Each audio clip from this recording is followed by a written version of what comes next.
State disaster management కూడా మొత్తం అంతా ట్రైనింగ్ ఇచ్చి ఆల్మోస్ట్ 1000 కోర్స్ మనం ట్రైనింగ్ ఇస్తున్నాం. దాదాపుగా 2000 మంది అందుబాటులో ఉండు.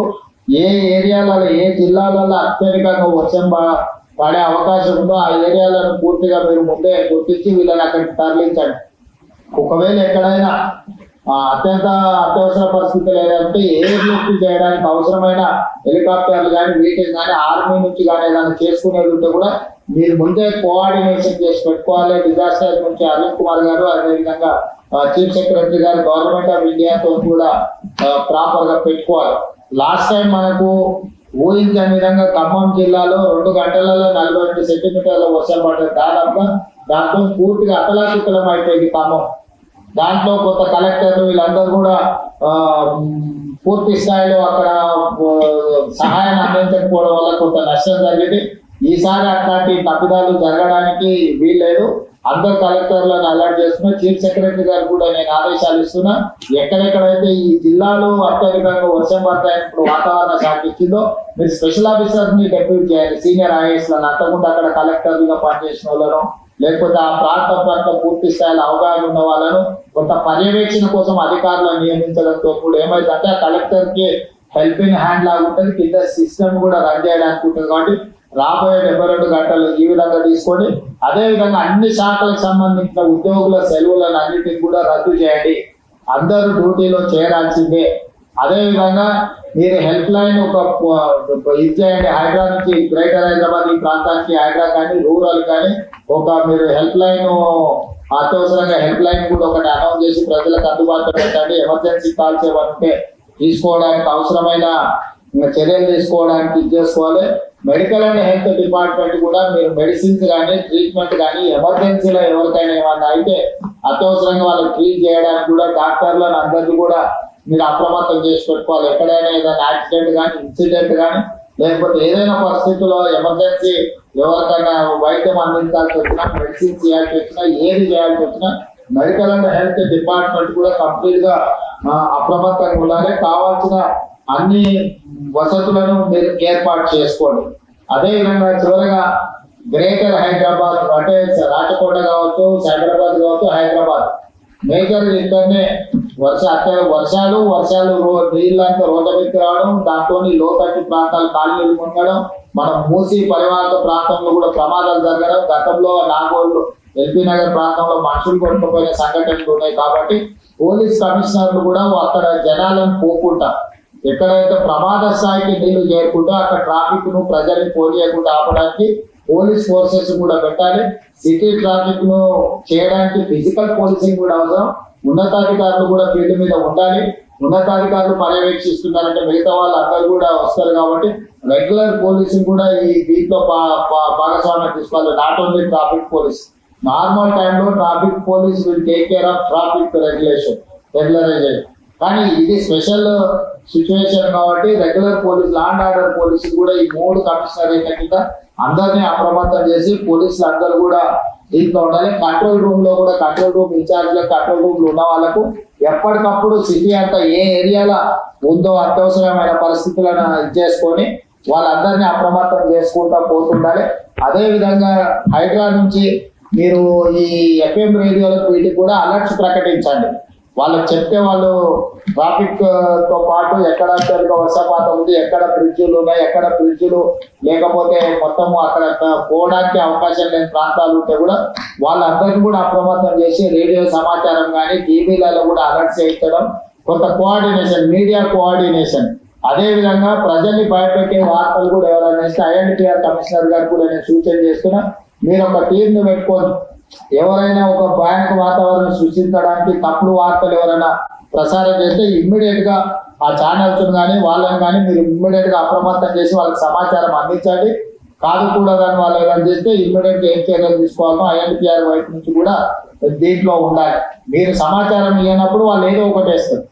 మీరే అందుబాటులో ఉండి సమాచారం తెచ్చుకొని వాళ్ళకి సమాచారాన్ని అందిస్తే వాళ్ళు వాస్తవాలను కూడా ప్రకటించే అవకాశం ఉంటుంది. కాబట్టి ఐఎన్పిఆర్ డిపార్ట్మెంట్, సిపిఆర్ వీళ్ళందరూ కూడా సమాచారాన్ని ఎప్పటికప్పుడు మీడియా ద్వారా కూడా ప్రజలకు చేరేటట్టు మీడియాను కూడా అప్రమత్తం చేయడం, మీడియా కూడా సమాచారం అందించే కార్యక్రమాలను కూడా తీసుకోవాలి.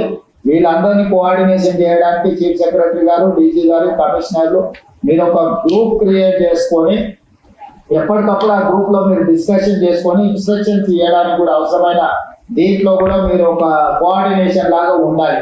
ఎందుకంటే ఒకసారి ఫోన్లో కలుస్తారు, కలవరు, లేకపోతే సిగ్నల్ బ్రేక్ అయ్యి ఇదయ్యి ఏదైనా ప్రాబ్లం వస్తే కూడా మీరు ఒక గ్రూప్ క్రియేట్ చేసుకొని డిజాస్టర్ మేనేజ్మెంట్ కోసం నెక్స్ట్ 72 hours ని అడ్రస్ చేయడానికి అవసరమైన ఒక గ్రూప్ క్రియేట్ చేసుకోండి.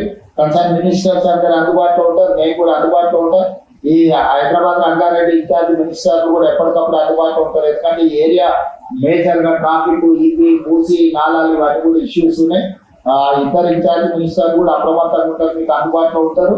మిగతా అధికారులు అందరూ కూడా ప్రాపర్ గా మీరు కోఆర్డినేషన్ చేసుకోవాలి. చీఫ్ సెక్రటరీ గారు మీరు కూడా అన్ని డిపార్ట్మెంట్ లో చేయండి. ఇంపార్టెంట్ డిస్ట్రిక్ట్స్, హెవీ రైన్స్ ఉన్న, రెడ్ అలర్ట్ ఉన్న దాంట్లో మాత్రం సీనియర్ ఆఫీసర్లను మీరు కొంతమందిని డెప్యూట్ చేయండి. దాంతో ఇది అవుతుంది. తర్వాత ఇరిగేషన్ డిపార్ట్మెంట్ కూడా మీరు వాటర్ ఇన్ఫ్లో అవుట్ఫ్లోస్ క్యాలిక్యులేట్ చేసుకొని ఎప్పటికప్పుడు గేట్ పెట్టడం కానీ, లేకపోతే వాటర్ స్ట్రీమ్ లైన్ చేయడం కానీ, ఎక్కడికక్కడ విడుదల చేయడం కానీ ఉంటుంది. మీరు చాలా వరకు ఏంటంటే ఇప్పుడు గోదావరిలో, కృష్ణలో ఫ్లో ఎక్కువ లేదు కాబట్టి వర్షం వచ్చినా నష్టం లేదని ఏదైతే ఆలోచనలు ఉందో రీసెంట్ డేస్ లో క్లౌడ్ బర్స్ట్ వల్ల ఎక్కువ డ్యామేజ్ అవుతుంది. వాటిని అప్రమత్తంగా ఉండాలి. ఇప్పుడు అత్యధికంగా మన సిస్టమ్ అంతా 24 గంటలకు 2 సెంటీమీటర్ల వర్షం కురిస్తే సరిపోయే వ్యవస్థ ఏర్పాటు చేసుకున్నాం మన పట్టణాలలో. కానీ 2 గంటలలో 30-40 సెంటీమీటర్లు వచ్చినప్పుడు మనకున్న డ్రైనేజ్ వ్యవస్థ కానీ, మనకున్న రోడ్డు వ్యవస్థ కానీ సరిపోదు. దాంతో ఏమైతుందంటే పూర్తి స్థాయిలో ఎంత మీరు అటెండ్ చేసినా రోడ్ల మీద మొత్తం నీళ్లు నిలిచిపోతున్నాయి, ట్రాఫిక్ నిలిచిపోతుంది. దాన్ని దృష్టిలో పెట్టుకొని వీలైనంత మేరకు చీఫ్ సెక్రటరీ గారికి సూచన చేస్తున్న స్కూల్స్, కాలేజెస్ కూడా కంటిన్యూగా నడపాలా, హాలిడేస్ ఇవ్వాలా, పరిస్థితిని బట్టి అంచనా వేసుకోండి. అదే విధంగా ఐటీ ప్రొఫెషనల్స్ కూడా వర్క్ ఫ్రమ్ హోమ్ చేయడానికి అవకాశం ఉంటే వాళ్ళని కూడా అప్రమత్తం చేయండి. వీలైనంత మేరకు ప్రజల్ని రోడ్ల మీదకి రాకుండా జాగ్రత్తగా సేఫెస్ట్ ప్లేస్ లో ఉండేటట్టు డిపార్ట్మెంట్ పరంగా అప్రమత్తం చేయండి. మీరు కూడా డిఫరెంట్ డిపార్ట్మెంట్స్, నేను special chief secretary IT and వాళ్ళకు కూడా సంజయ్ కూడా నేను ఇన్స్ట్రక్షన్ ఇస్తున్నా.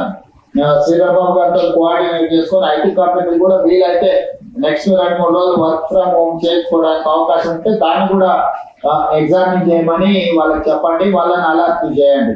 సైబరాబాద్ కమిషనర్ కూడా ఆ ఏరియాలో ఐటీ కంపెనీ టచ్ ఉంటాయి కాబట్టి వీలైతే సైబరాబాద్ కమిషనర్ గారు కూడా వాళ్ళతో కోఆర్డినేషన్ చేసుకొని వీలైనంత మేరకు వర్క్ ఫ్రమ్ హోమ్ అయ్యేటట్టు చూడండి. దాంతో ఏంటంటే రోడ్ల మీదకి కొంత ట్రాఫిక్ తక్కువ ఉంటే హ్యాండిల్ చేయడం ఈజీ అవుతుంది.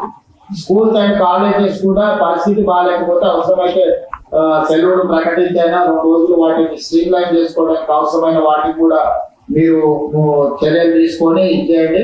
దీని ప్రకారం ఏ చిన్న ప్రాణ నష్టం, ఆస్తి నష్టం, పశు సంపద నష్టం ఎలాంటివి జరగడానికి వీల్లేదు. జంట నగరాలలో పాత భవనాలు ఏమైనా ఉంటే కూడా జనాలు అక్కడ నుంచి ఖాళీ చేయించండి. చాలా పురాతన శిథిలావస్థకు వచ్చిన భవనాలు ఉన్నాయి. ఈ అత్యధికంగా వర్షపాతం ఉన్నప్పుడు కూలిపోయి దాని కింద ప్రజలు చనిపోయే అవకాశం ఉంటుంది కాబట్టి అట్లాంటివి ఏమైనా ఉంటే మీ జోనల్ కమిషనర్స్ ని, డెప్యూటీ కమిషనర్స్ ని కూడా అప్రమత్తం చేసి ఆ ప్రాంతంలో ఎవరిని లేకుండా ఖాళీ చేయించండి.